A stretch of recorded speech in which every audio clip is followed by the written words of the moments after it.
Egg fried rice ಹೇಗೆ ಮಾಡಬೇಕಂತ ತೋರಿಸ್ಕೊಡ್ತೀನಿ ನೋಡಿ ಫ್ರೆಂಡ್ಸ್.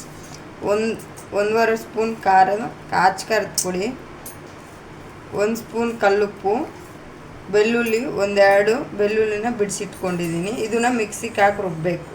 ಇವಾಗ ಒಂದು ಬಾಣಲಿ ಇಟ್ಕೊಂಡು ಬಾಣಲಿ ಒಳಗಡೆ ಎಣ್ಣೆ ಹಾಕ್ಬಿಟ್ಟು ಒಂದು ಸ್ವಲ್ಪ ಎಣ್ಣೆ ಬಿಸಿ ಆದಮೇಲೆ ಒಂದು ಟೀ ಸ್ಪೂನ್ ಜೀರಿಗೆ ಹಾಕಬೇಕು. ಮೆಣಸಿನ್ಕಾಯಿ ಒಂದೆರಡು, ಒಂದು ಸ್ವಲ್ಪ ಕರಿಬೇವಿನ ಸೊಪ್ಪು ಹಾಕ್ಬಿಟ್ಟು ಒಂದು ಸ್ವಲ್ಪ ಫ್ರೈ ಆದಮೇಲೆ ಮುಂಚೆ ಮಿಕ್ಸಿಗೆ ಹಾಕಿ ಇಟ್ಕೊಂಡಿರೋಂಥ ಇದನ್ನು ಹಾಕ್ಬಿಟ್ಟು ನೀಟಾಗಿ ಕಲಿಸ್ಬೇಕು. ಫ್ರೆಂಡ್ಸ್, ಈ ರೀತಿ ಚೆನ್ನಾಗಿ ಫ್ರೈ ಆದಮೇಲೆ ಮೊಟ್ಟೆ ಹೊಡೆದು ಹಾಕಬೇಕು. ನಾನು 2 ಗ್ಲಾಸ್ ರೈಸ್ಗೆ 6 ಮೊಟ್ಟೆ ಹಾಕ್ತಾಯಿದ್ದೀನಿ. ಈ ಥರ 6 ಮೊಟ್ಟೆ ಹೊಡೆದು ಹಾಕಿದ್ಮೇಲೆ ನೀಟಾಗಿ ಕಲಿಸ್ಕೋಬೇಕು.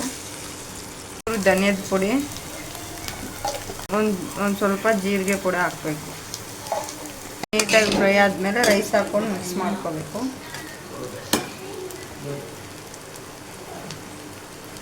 ಈಗ ಬಾಣಲೆಯಲ್ಲಿ ಕಲಸಕ್ಕೆ ಆಗ್ತಾಯಿಲ್ಲ, ಅದಕ್ಕೆ ಇನ್ನೊಂದು ಪಾತ್ರೆಗೆ ಶಿಫ್ಟ್ ಮಾಡ್ಕೊಂಡಿದ್ದೀನಿ. ಇವಾಗ ಲಾಸ್ಟಲ್ಲಿ ಒಂದು ನಿಂಬೆಹಣ್ಣು ಇಟ್ಕೋಬೇಕು.